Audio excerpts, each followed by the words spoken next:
Hello and welcome to Africa and Beyond the Television. And tonight we are going to look into one of the most controversial topics.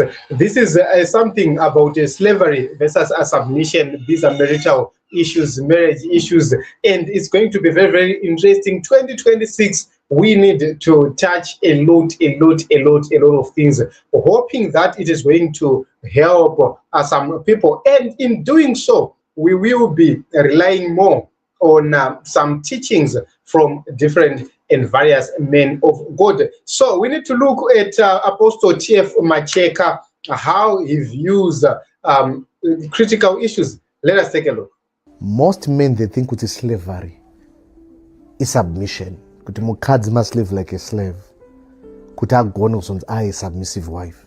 Toitawo vakadzi vanobhilivha kuti to extort his men, zvekuti anopedzisira akurarama beyond his means, zvekuti hachisina kana chekupa materially, but anofoswa by vachinzi haundide because haudai, haundide because haundipe chakati, haundipe. To an extent vanopedzisira vakuabuse also love, nekuti havachinzwisiwo chichinombonzi submission, chichinonzi love. They tend to abuse these things. Yep. And you can actually extort your husband usingatozoti uri kutomukwadza, zvekuti anopedzisira drowned, ari down, ari low, because ari kufunga saka mukadzi wangu ari kundimuradza ndomuda, ari kuda latest car, ari kuda kuti vana vedu ende kuma latest school, ari kuda kuti vana vangu, but usingatozoti it's actually slavery. You have to send the name of love. Dai vanhu vaiziva. So this is something which is very, very important. And when you are listening to this man of God, you are going to be drawn to several conclusions. Let me say, there is no expert when it comes to the issues of love or of marriage, but we try by all means possible to help each other wherever and wherever we can. So what we need to do right here is to look at the two critical things which he raised. Then we will go on to the consequences of those critical issues. He raised the issue of, number one, slavery versus submission. Slavery cannot be mistaken, or submission cannot be mistaken to slavery or otherwise. So this is something which is very important, because there are people who are living in a marriage which where there is a lot of slavery, but in the name of submission. So we need to distinguish the two. What is submission in a marriage and what is the slavery in a marriage, so that at the end of the day, you understand what we are talking about. So slavery versus submission in a marriage. A woman is expected to submit to the husband according to the scriptures. And the two are different, slavery and submission.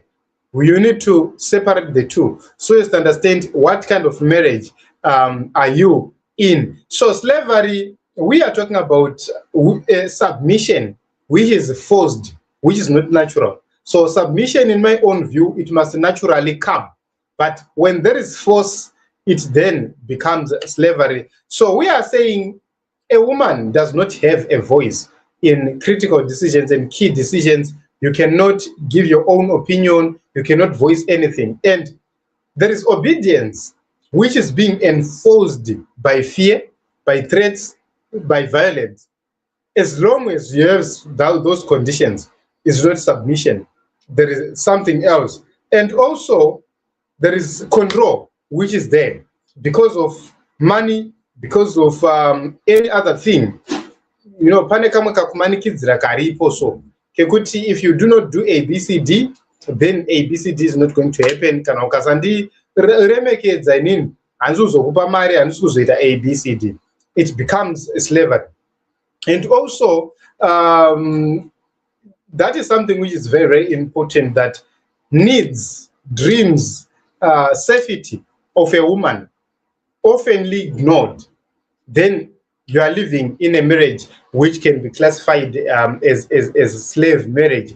Then when we are talking about submission, what are the guidelines? What are the indicators of a submissive woman, so that you do not confuse the two? Number one, submission is voluntary. a woman is choosing to submit to her husband, it's a matter of choice.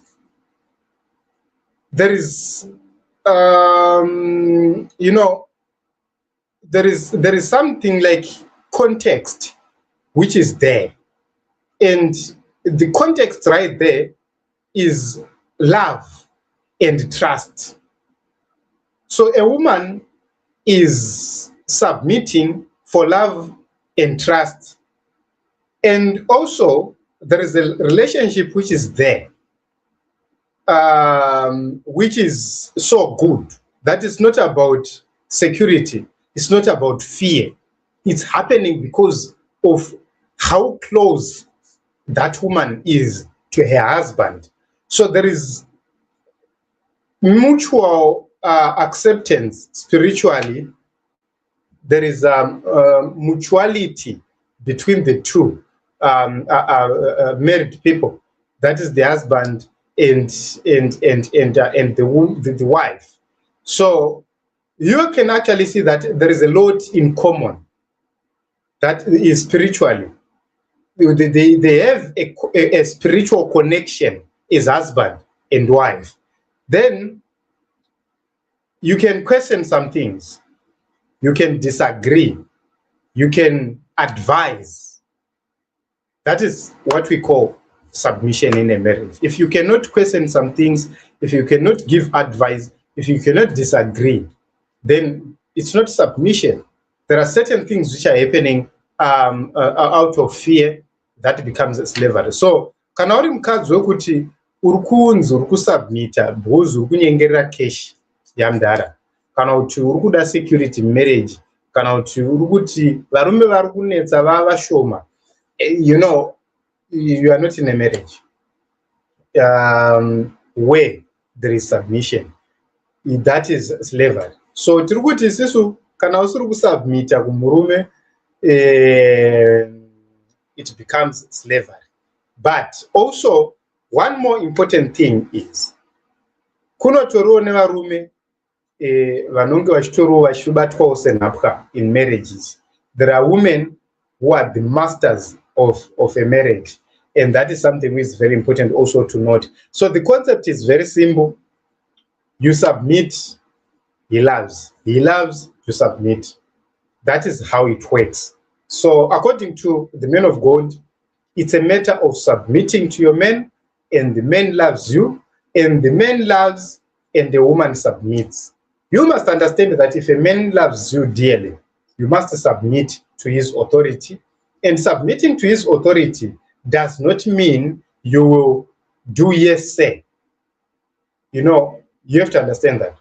For example, we are living in a nation or in a country where we submit to the authorities of Zimbabwe, but we always question how they do their things. When they are going wrong, we question them, we advise them, we speak out, you see. So that is the context right here. It's not about opposing everything and anything. If you are in a marriage and you are in the culture of opposing everything and anything, it's no longer a marriage. So, but no problem. So, for a man, what is it for a man to be in a marriage? So, a man, you know, there are expectations of a man. He's expected to love. He's expected to care. He's expected to protect. He's expected to defend. You see, it's not about being given commands. So when everything is now emanating from a command of a woman, fear of the actions of a woman, fear of the consequences of not following the commands from a woman, it then becomes something else, not a marriage. So I think I've explained my understanding from what the man of God has said, and we need your views and your thoughts regarding this complex topic. So I've tried to put everything in just a few minutes so that we do not waste much of your time. But what you need to understand is a man, when a man loves, sometimes people mistake love for something else. A man, when he sacrifices his comfort for the family's well-being, is loving. When a man is choosing to be faithful over some temptations which they have met or seen or they've gone through, that is love. When a man is using his authority to shield and protect, not to crush, that is love. When a man is being accountable for his failure as a father or as a man, that is love. So that is something which is very important to understand. And also women needs to understand that men grow at the same time their families are growing. So pakukura kuri kuita mhuri dzedu tine tichitokurawo tichitomachua. So there is need for a lot of patience also from a woman.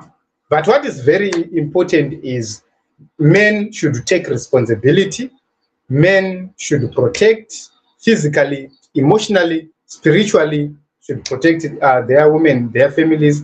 They must provide and bring stability. Chero zvinhu zvakaoma nongoti ngoshingisa umwe wako uri kuona mukadzi wangu tine dhiri ratoda kutopinda manje zvinhu zvine zvakutofamba, that is how you encourage your own woman, and so that she understands your vision and uzvona, and you build a stable marriage and a better marriage. You must be a leader, a good leader. A man should lead, and leading must be exemplary. So also another issue is you must be a good listener. Unofana kugona kumboteerera opinion, even if uchizouya nefinal ruling yekuti this is the decision yatakutora, but you must have time to listen. Listening does not mean agreeing, but if you listen, you have time to process and see the other angles you were missing individually.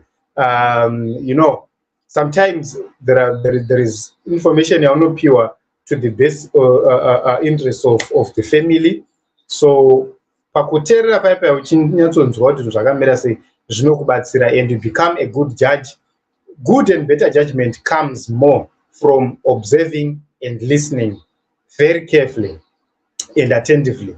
So that is very important. Also, a good man, a good father corrects himself first. So if you are doing something, you need to correct your wife or whatsoever, you correct yourself first, such that you avoid my issues ekuti ko imi. So that is very, very important.